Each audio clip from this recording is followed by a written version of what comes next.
A Room with a View by E.M. Forster. Chapter 16. Lying to George. But Lucy had developed since the spring. That is to say, she was now better able to stifle the emotions of which the conventions and the world disapprove. Though the danger was greater, she was not shaken by deep sobs. She said to Cecil, "I am not coming in to tea. Tell mother. I must write some letters," and went up to her room. There she prepared for action. Love felt and returned, love which our bodies exact and our hearts have transfigured, love which is the most real thing that we shall ever meet, reappeared now as the world's enemy, and she must stifle it. She sent for Miss Bartlett. The contest lay not between love and duty. Perhaps there never is such a contest. It lay between the real and the pretended, and Lucy's first aim was to defeat herself. As her brain clouded over, as the memory of the views grew dim and the words of the book died away, she returned to her old shibboleth of nerves. She conquered her breakdown. Tampering with the truth, she forgot that the truth had ever been. Remembering that she was engaged to Cecil, she compelled herself to confused remembrances of George. He was nothing to her, he never had been anything. He had behaved abominably, she had never encouraged him. The armour of falsehood is subtly wrought out of darkness, and hides a man not only from others, but from his own soul. In a few moments Lucy was equipped for battle. "Something too awful has happened," she began as soon as her cousin arrived. "Do you know anything about Miss Lavish's novel?" Miss Bartlett looked surprised, and said that she had not read the book, nor known that it was published. Eleanor was a reticent woman at heart. "There is a scene in it. The hero and the heroine make love. Do you know about that?" "Dear?" "Do you know about it, please?" she repeated. "They are on a hillside, and Florence is in the distance." "Oh, my good Lucia, I am all at sea. I know nothing about it whatever." "There are violets. I cannot believe it is a coincidence. Oh, Charlotte, Charlotte, how could you have told her? I have thought before speaking. It must be you." "Told her what?" she asked with growing agitation. "About that dreadful afternoon in February." Miss Bartlett was genuinely moved. "Oh, Lucy, dearest girl, she hasn't put that in her book?" Lucy nodded. "Not so that one could recognize it?" "Yes." "Then never, never, never more shall Eleanor Lavish be friend of mine." "So you did tell?" "I did just happen, when I had tea with her at Rome, in the course of conversation."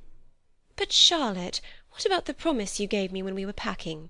Why did you tell Miss Lavish when you wouldn't even let me tell mother?" "I will never forgive Eleanor. She has betrayed my confidence." "Why did you tell her, though? This is a most serious thing." Why does any one tell anything? The question is eternal, and it was not surprising that Miss Bartlett should only sigh faintly in response. She had done wrong, she admitted it. She only hoped that she had not done harm. She had told Eleanor in the strictest confidence. Lucy stamped with irritation. "Cecil happened to read out the passage aloud to me and to Mr. Emerson. It upset Mr. Emerson, and he insulted me again, behind Cecil's back. Ugh! Is it possible that men are such brutes? Behind Cecil's back as we were walking up the garden." Miss Bartlett burst into self-accusations and regrets. "What is to be done now?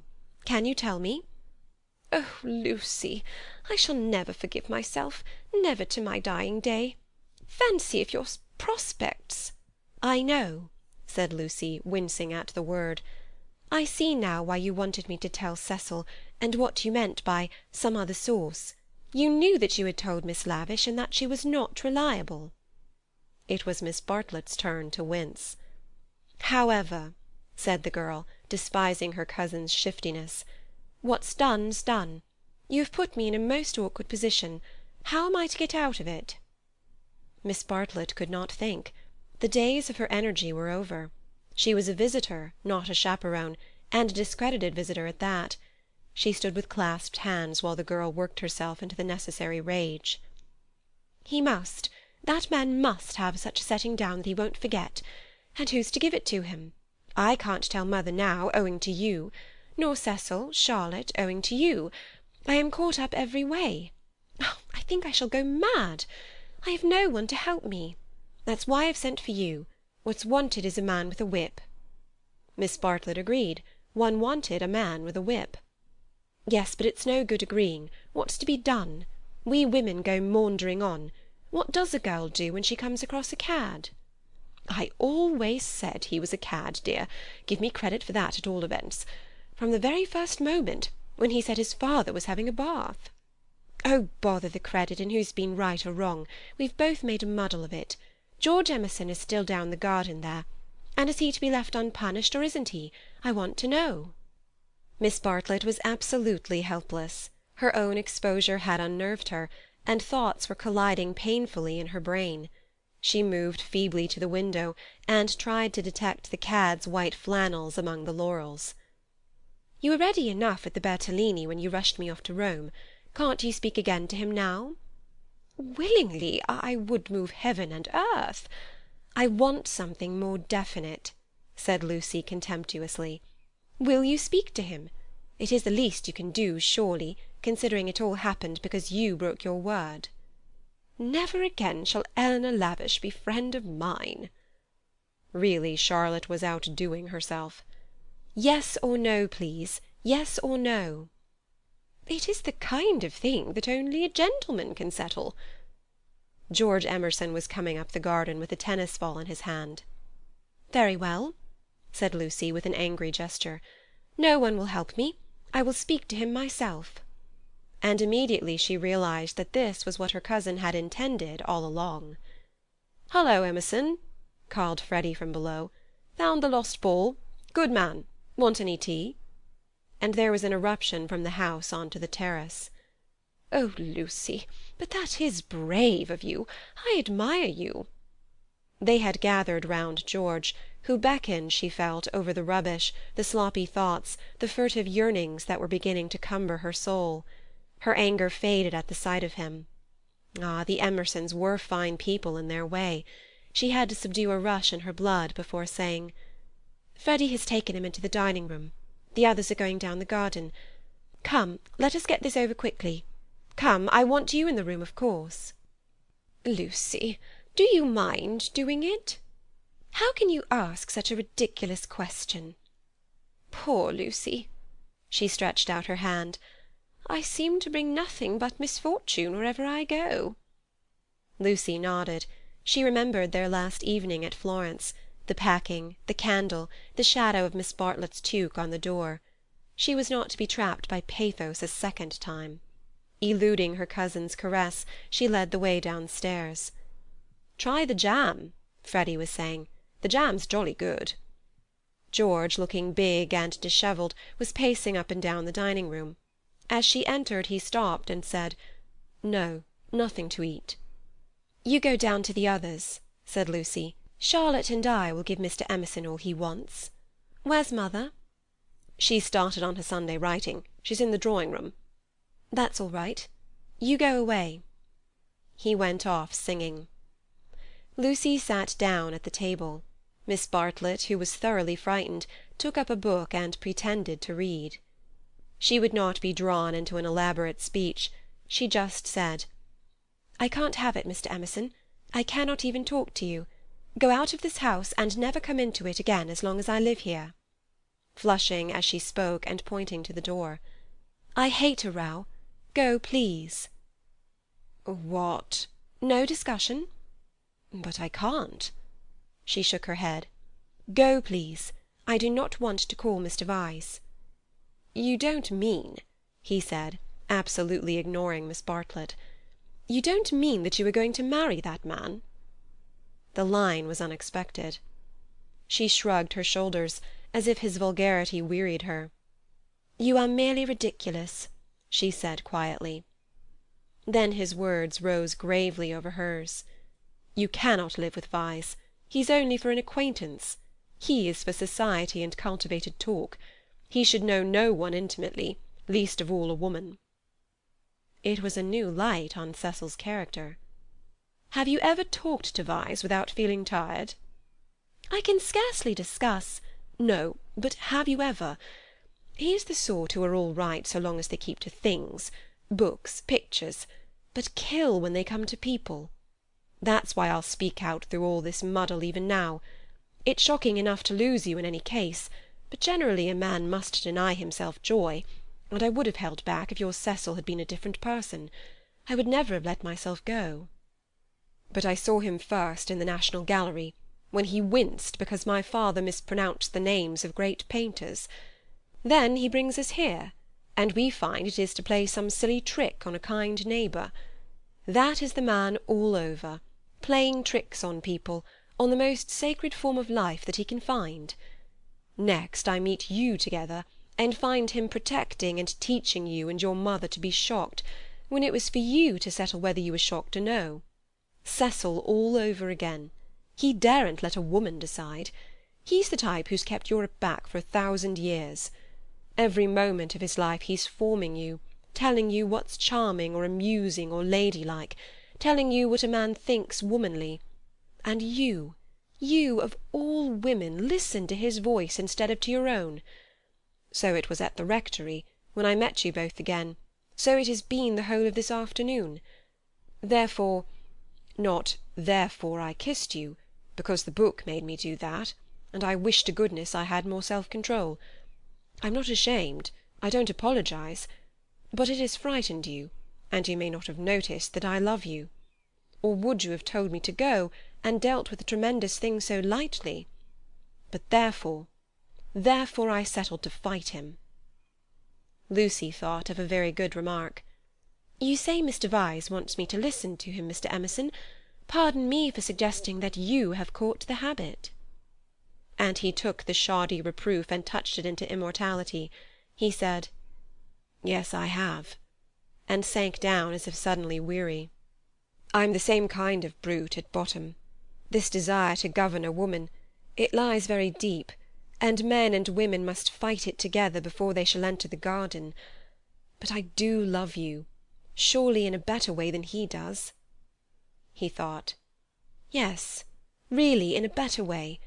I want you to have your own thoughts even when I hold you in my arms." He stretched them towards her. "Lucy, be quick. There's no time for us to talk now. Come to me as you came in the spring, and afterwards I will be gentle and explain. I have cared for you since that man died. I cannot live without you. No good, I thought, she is marrying someone else. But I meet you again when all the world is glorious water and sun. As you came through the wood I saw that nothing else mattered. I called. I wanted to live and have my chance of joy." "And Mr. Vyse?" said Lucy, who kept commendably calm. "Does he not matter?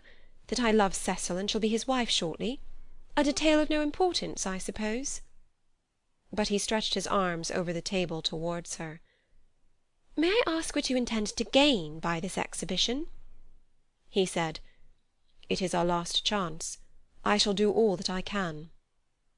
And as if he had done all else, he turned to Miss Bartlett, who sat like some portent against the skies of evening. "You wouldn't stop us this second time if you understood," he said. "I have been into the dark, and I am going back into it, unless you will try to understand." Her long, narrow head drove backwards and forwards, as though demolishing some invisible obstacle. She did not answer. "It is being young," he said quietly, picking up his racket from the floor and preparing to go. "It is being certain that Lucy cares for me really.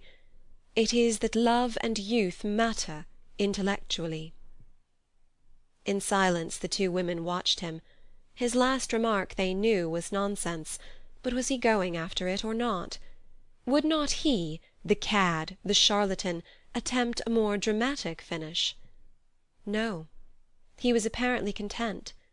He left them, carefully closing the front door, and when they looked through the hall window, they saw him go up the drive and begin to climb the slopes of withered fern behind the house.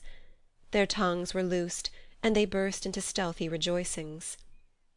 Oh, Lucia, come back here.